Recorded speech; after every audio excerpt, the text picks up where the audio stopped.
আসসালামু আলাইকুম। সবার আগে বাছাই করা 10টি আন্তর্জাতিক খবর জানিয়ে দেব। প্রথমেই থাকছে শিরোনাম। তবে তার আগে অনুরোধ থাকবে ভিডিওটিতে একটি লাইক দিবেন।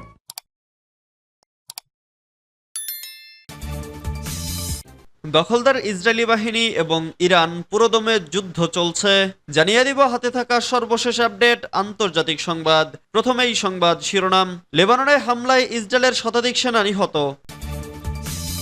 এরপর জানিয়ে দিব আপনারাই ইহুদিবাদের ভিত্তি কাঁপিয়ে দেওয়ার গর্ব। এদিকে বাইডেনকে যুদ্ধাপরাধী ঘোষণা মার্কিন সংস্থার। এরপর জানিয়ে দিব ইউক্রেন রাশিয়ার যুদ্ধ বন্ধে বিশেষ দূত নিয়োগ দিচ্ছে ট্রাম্প। আরো জানিয়ে দিব গাজার যোদ্ধাদের শাস্তি দিতে ফিলিস্তিনের আরো ভূমি দখলের প্রস্তাব। সর্বশেষ জানিয়ে দিব বাইডেনের সাথে বৈঠকে শান্তিপূর্ণভাবে ক্ষমতা হস্তান্তরের ইঙ্গিত। এতক্ষণ শুনছিলেন সংবাদ শিরোনাম, এবারে বিস্তারিত। তবে অনুরোধ থাকবে ভিডিওটিতে একটি লাইক করবেন এবং কমেন্ট করে জানিয়ে দিবেন কোন জেলা থেকে আপনি আমাদের এই ভিডিওটি দেখছেন। লেবাননে হামলায় ইসরায়েলের শতাধিক সেনা নিহত। লেবাননে একের পর এক হামলা চালিয়ে যাচ্ছে ইসরায়েল। দেশটির এই হামলায় একের পর এক নিরীহ মানুষ প্রাণ হারাচ্ছে। অন্যদিকে লেবাননে অভিযান চালাতে গিয়ে প্রাণ যাচ্ছে ইসরায়েলি সেনাদেরও। এ পর্যন্ত শতাধিক ইসরায়েলি সেনা নিহত হয়েছে বলে জানিয়েছে লেবাননের প্রতিরোধ যোদ্ধা হিজবুল্লাহ। বুধবার 13 নভেম্বর ইরানের সংবাদ মাধ্যম ইরনার এক প্রতিবেদনে এ তথ্য জানানো হয়েছে। হিজবুল্লাহ জানিয়েছে লেবাননে স্থল অভিযানের পর ইসরায়েলের অন্তত 100 সেনা নিহত হয়েছে। এ সময় আহত হয়েছেন আরও অন্তত 1000 সেনা। গোষ্ঠীটি আরও জানিয়েছে যোদ্ধারা ফিলিস্তিনের অধিকৃত বিভিন্ন অঞ্চল বেশ কয়েকটি অভিযান পরিচালনা করেছে। এছাড়া জাবাল আমিল অঞ্চলে আলমালকিয়া গ্রাম সহ উত্তর ইসরায়েলের অধিকৃত বসতিগুলোকে নিশানা করে রকেট এবং ক্ষেপণাস্ত্র হামলা করা হয়েছে। হিজবুল্লাহর অপারেশন রুম আরও জানিয়েছে খাইবার সিরিজের অপারেশনের অংশ হিসেবে অন্তত 70টি সফল অভিযান চালিয়েছে। বিবিসির এক বিশ্লেষণে বলা হয়েছে সর্বাত্মক যুদ্ধের দ্বারপ্রান্তে মধ্যপ্রাচ্য। গত এক বছরে বিশ্বে অনেক বিপদের মুহূর্ত এসেছে, তবে এবারটি সবচেয়ে ভয়াবহ। সম্প্রতি লেবাননের সশস্ত্র গোষ্ঠী হিজবুল্লাহর নেতা হাসান নাসরুল্লাহ নিহত হয়েছেন। এরপর লেবাননে স্থল হামলা শুরু করেছে ইসরায়েল। অন্যদিকে ইরান প্রায় 200 ক্ষেপণাস্ত্র হামলা করেছে ইসরায়েলে। তেহরানে পাল্টা হামলা চালানোর ঘোষণা দিয়েছে তেল আবিব। আপনারাই ইহুদিবাদের ভিত্তি কাঁপিয়ে দেওয়ার গর্ব। লেবাননের ইসলামী প্রতিরোধ আন্দোলন হিজবুল্লাহর মহাসচিব শেখ নাইম কাসেম তার সংগঠনের যোদ্ধাদের উদ্দেশ্য করে লেখা এক চিঠিতে ইসরায়েল বিরোধী গর্বিত লড়াইয়ের জন্য ভূয়সী প্রশংসা করেছেন। হিজবুল্লাহ যোদ্ধাদের উদ্দেশ্যে লেখা চিঠিতে তিনি বলেছেন, আপনারাই হচ্ছেন ইহুদিবাদী ইসরায়েলের অহংকারের ভিত্তিতে কাঁপন ধরানোর গর্ব। গত শনিবার হিজবুল্লাহ যোদ্ধারা শেখ নাইম কাসেমকে একটি চিঠি লিখেছেন। তবে জবাবে বুধবার হিজবুল্লাহ মহাসচিব এই চিঠি লেখেন। চিঠিতে তিনি আরো বলেছেন, আপনাদের প্রতিরোধের শক্তি আমাদের দৃঢ়তাকে শক্তিশালী করেছে এবং আমাদের শত্রুকে পরাজিত করে আমাদের বিজয় অর্জন করতে সাহায্য করছে। আল-কুদস এবং অধিকৃত ভূখণ্ড মুক্ত হবে বলে হিজবুল্লাহ যোদ্ধাদের বিশ্বাসের প্রশংসা করেন শেখ নাইম কাসেম। তিনি পবিত্র আল-কুদস শহর এবং বাকি অধিকৃত অঞ্চল ইসরায়েলি দখলদারিত্ব থেকে মুক্ত করার জন্য নিজেদের সীসাঢালা সংকল্পের কথা উল্লেখ করেন। কিভাবে হিজবুল্লাহ সদস্যরা মৃত্যুর গভীরে প্রবেশ করেও প্রতিরোধ অব্যাহত রেখেছে সেকথা তুলে ধরেন হিজবুল্লাহ নেতা। বাইডেনকে যুদ্ধাপরাধী ঘোষণা মার্কিন সংস্থার। মার্কিন প্রেসিডেন্ট জো বাইডেনকে যুদ্ধাপরাধী ঘোষণা করেছে যুক্তরাষ্ট্রের সবচেয়ে বড় মুসলিম নাগরিক অধিকার সংস্থা council on American Islamic relations. সংবাদ মাধ্যমের প্রতিবেদন থেকে জানা গেছে ফিলিস্তিনের অবরুদ্ধ গাজা উপত্যকায় জরুরি ভিত্তিতে মানবিক সহায়তার প্রবেশাধিকার বাড়ানোর জন্য গত মাসে ইসরায়েলকে 30 দিনের সময় বেঁধে দেয় যুক্তরাষ্ট্র। অন্যথায় সামরিক সহায়তায় কাটছাঁট করা হবে বলে জানায় ওয়াশিংটন।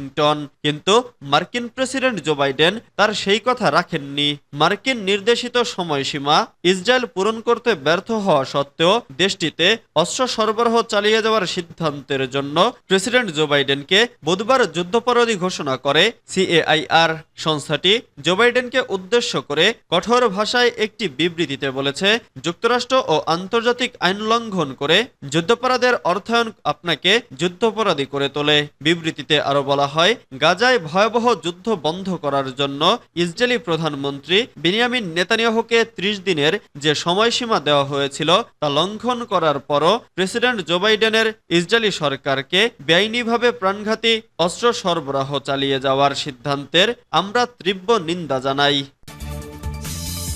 ইউক্রেন রাশিয়ার যুদ্ধ বন্ধে বিশেষ দূত নিয়োগ দিচ্ছেন ট্রাম্প। সদ্য নির্বাচিত মার্কিন প্রেসিডেন্ট ডোনাল্ড ট্রাম্প তার নির্বাচনী প্রচারে ঘোষণার অনুযায়ী ইউক্রেনের যুদ্ধের অবসান এবং রাশিয়া ও ইউক্রেনের মধ্যে শান্তি সংলাপ শুরু করার জন্য ইউক্রেন বিষয়ক বিশেষ দূত নিয়োগ দেওয়ার সিদ্ধান্ত নিয়েছেন।